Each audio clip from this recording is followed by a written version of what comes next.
As we go into 2026. It's December right now. You've probably noticed with all the craziness out there. I wanted to tell you a story about Midwest Kitchens. By the way, that is not their name. I keep their name confidential for confidential reasons because it's confidential. But you're going to see a pretty cool story here. I'm going to do a case study for you on Midwest Kitchens and how they five-timed their growth in just a couple of years. So they're a busy cabinet and millwork shop. They do a little bit of millwork, mostly cabinetry. I'll give you a summary here. And what I want you to do is if you're a cabinet shop owner, if you run a millwork shop, if you do the finished wood trades, I hope you just listen to understand some of the high points and see how they overcame the challenges that really a lot of us have in this trade, and what those challenges look like by the time they were done. Now, we're not really done. At the end, I think I've got some notes for myself on what things looked like, for what things look like now and where we're going next. But listen, when we first met them, sales were climbing, but the company ran really without clear systems. One of the things that we like to remind people is you might be running a $4 million business on $3 million systems. And that's where a lot of stress and frustration comes in, right? These guys, the jobs were priced on gut feel. Financials were really hard to read, if at all. They were late. They were incomplete. Leadership roles overlap. People were stepping on each other's toes. And, they were really just frustrated. They didn't want to continue on this way. Now, this was 4 or 5 years ago when we first started with these guys. The owners wanted to grow, hand off the business, but the shop, it's not really stable. Who are you going to hand it to, right? So with structured coaching, really following simple systems and tools and introducing the rhythms of business, some financial tools, simple systems, and really small 90-day game plans, this company, Midwest Kitchens, they turned all that confusion into a plan. So I'll summarize for you and see if you can see yourself in this. I hope you don't, but you might see, glimpses of yourself in this. And as you think forward to 2026, what are you going to do different based on knowing that yourself and other shops run into this challenge all the time? Here's the challenges. There's no clear way to measure job profitability. Sales was going faster than their systems. Like I said, they were running let's say a $4 million business on $3 million systems. I'll tell you their actual numbers here in a second. Their crew and their leaders, their foremen, their supervisors, etc., unclear about roles. Like who's responsible for what? If nobody's responsible for something, nobody is responsible. That's why job sites weren't clean. That's why punch lists weren't done. That's what all of the things that you and I see happening all the time. Because if you can't really point to somebody and say, hey, you were supposed to take care of that, then nobody takes care of that. And they're not trying to not take care of it. It's just not really their job. It's unclear, right? So the crew and the leaders of the crew were unclear about roles. We had to clean that up. And then, like I said before, financial reports didn't guide decisions. And listen, I'm no dummy. I'm also no financial expert. None of us got into the cabinetry trade because we're really good at reading financials.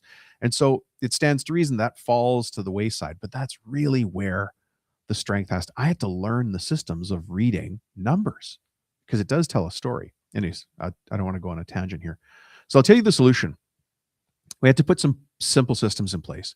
So we did some financial reviews. It showed the gaps in the gross margin and the cash flow. And that just data helped make good decisions. If you want to make good decisions going forward into 2026, it's time to get some new learning into your mind. I don't know where you're going to get it. I've got a webinar coming up that might help. If you want, join me there. But you have to have financial reviews. We also did strategic planning with these guys. And that's where they broke their big goals into just 90-day action steps. So 90 days from now would be, January, February, and March. So imagine if your company made a bunch of the changes you wanted to make and did it by March, assuming it's December now and you don't start till January. But that's in 2026. Go and look across the street, out the window of your building. Your competitors across the street, they're probably just going to run next year like they ran last year and the year before and the year before that, where you have a chance to think about the business a little bit different and break your goals into 90-day action plans, real simple, real short. And when you start to get in the habit of hitting those goals and doing those things, your company grows. And again, I'll show you their numbers here in a second, or talk about their numbers here in a second. A couple of SOPs had to go in place. Now, you guys know SOP, fancy word, SOP, right? Estimating tools, but really, what are the operating systems? Like, what's the process for doing something, right? They had to improve their pricing and close rates. Here's a quote from today's coaching meeting from their lead designer. Catch this. This is not even in their notes. Their lead designer said in the coaching meeting today, we need to increase our prices by 5.39%. How did he come up with that number? Well, I know how actually, but isn't that fantastic? He knew they had to increase pricing by 5.39% so that they could pay for another salary for a new position that they want to bring on board and pay for an expansion of the shop. How confident do they go into 2026 feeling when they know they've got to increase prices by 5.39%, not 5.38, not 5.65, 5.39%. And you know what that means? I think we probably all know what that means. It means that there's certain deals they know they're going to win and they're going to go hard after those deals. There's other deals that don't make sense and they're going to turn around and walk away with full confidence because that job won't bring them what they need to keep the business running profitably. That's one of the estimating tools we talk about. Look, if you want 2026 to be everything you want it to be, I mentioned earlier that I'm running a webinar. I like to do this at the end of the year. It's called How to Make 2026 Your Best Year Ever. Just send me a text message. Get on the wait list. That's how it works. And the reason there's a wait list is because you need a workbook to prepare for it. Of course, I can't have you just come in there not knowing what we're going to be talking about. It's only a 1-hour meeting. We got work to do. Text me. My cell phone number is 315-903-7853 and just say best year ever. If you text me that, then I'll know the workbook to send you and I'll get you on the wait list to be in the webinar when it gets scheduled. So anyways, they need those estimating tools, right? And amazingly, 5.39%. Then we had to do, and this is going to sound fancy talk, org charts, organizational charts. Now, you might not have an organizational chart. That's okay. It doesn't have to be fancy, but you do have to know what you're trying to build so you can build. It's just like blueprints for building a curved reception desk. You have to have blueprints for building the business too. And then really introducing those rhythms of business I was talking about, finance meetings, people meetings, safety meetings, status meetings, project meetings, end of job reports, all of the systemization things that you probably have been dreaming about doing. Well, how do you put them in place? The same way you eat an elephant, one bite at a time. You can't imagine you're going to do it all January 1st of 2026, but you can start to make those steps so that by the end of March, you've got done a little bit of what you need done. And then your company starts to learn, hey, we're the kind of group, we're the kind of company, we're the kind of shop that's always moving forward. And it becomes a habit. You just train that muscle in your people. Is it easy? No. Is it simple? Yes, when you know the system. Anyways, here's the numbers I promised.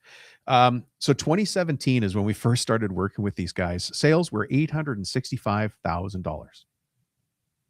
860, so kind of a small shop, right?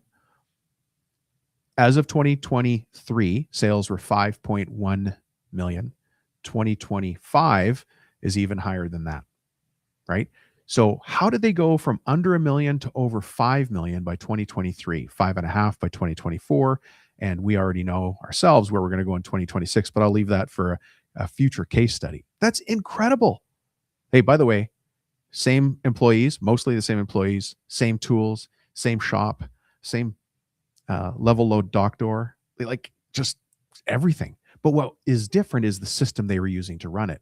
And so I'll challenge you with the same question. Are you running a $4 million shop on $3 million systems? That is like, chokes you.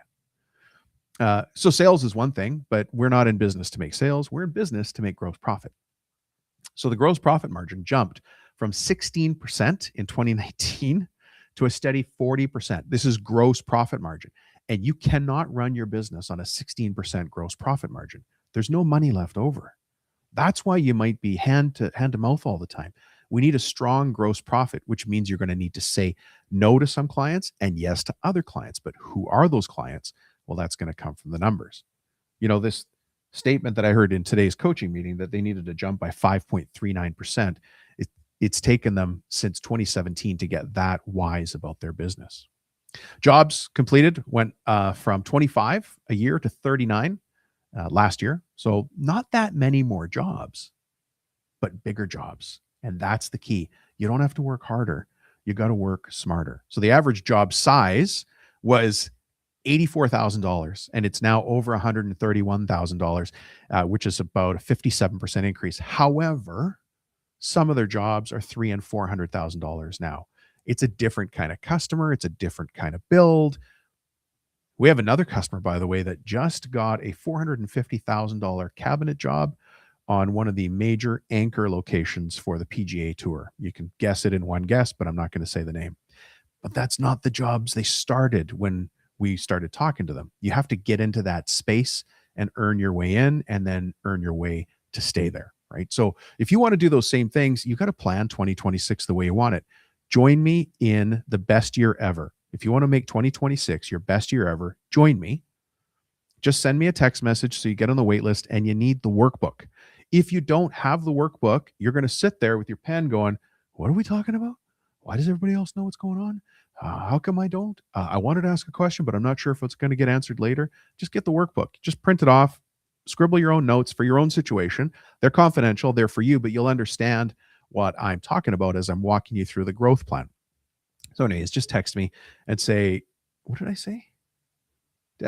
Just say best year ever. And my cell phone, 315-903-7853. That is the easiest way to get in touch with me.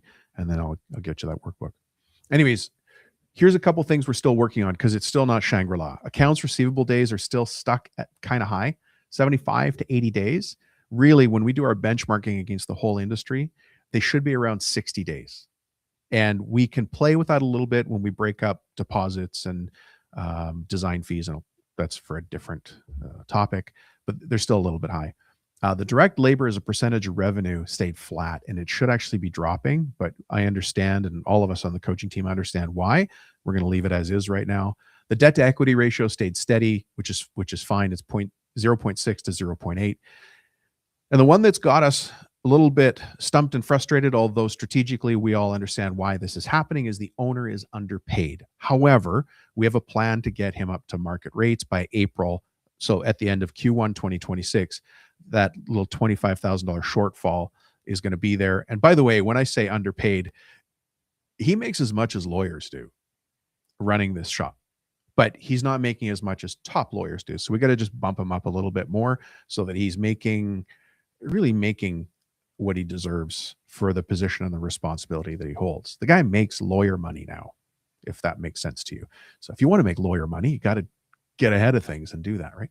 Anyways, the warning lights are there, right? And so we already know what's flickering, where to go after. There's no randomness to this. You got to build a plan that you want, and then you just have to stick to it. And then you have this kind of stuff happening, which is what you want, right? So remember, back 2017, 2019, sales were steady, but margins, profit margins, which is why we're in business, were weak. 2020, guess who enters the scene? But they started to use business coaching as a tool, and a tool that helped them get strategic about their business and then hold them accountable to doing the things that needed to be done. And that's why revenues doubled from, what did I say, 800 some odd dollar, 800,000 to 2.15 in 2020.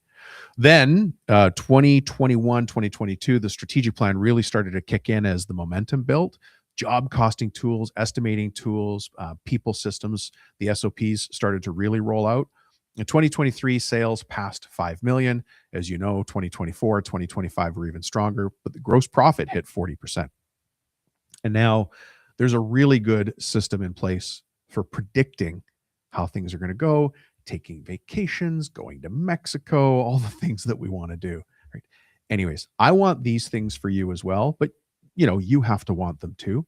I hope you enjoyed that case study. If you want to learn more about how to turn your business around and how to make it, if you just want to do what other shops are already doing to move ahead, then make 2026 your best year ever. Send me a text, get on the wait list, get the workbook so that you know what to work on. It's right in there. There's a lot of white space in the workbook so that you write in your own answers. So there's great questions and there's great answers. And from your answers, your own what to do next, your action items are going to bubble to the top. So join me for that. The call is going to be an hour plus whatever questions people have. We're going to cap the calls at 33 people each. That's why we have a wait list. So send me a text and get on the wait list. My cell phone number, as I said it earlier, but I'll say it one more time before we log off. I don't see I should change my screen so I can see if any questions came in. But if you want to send me a text and get on the wait list, that's where it all starts. My cell phone number is 315 903 7853, and I answer all the texts that come in. So you're not going to be left hanging. Anyways, thank you very much for checking in. I hope you found that case study valuable. If you want to know how a company goes from 800 grand to over almost $6 million in just a couple of years, that's a short story there. Thanks for checking in, folks. I'd love to meet you on the training. Set aside an hour for the training itself, but leave a little bit of time at the end so that you can ask questions and we can answer them right there for you. And again, get on the wait list so that we can see you there. All right. Have a great day. We'll talk to you soon.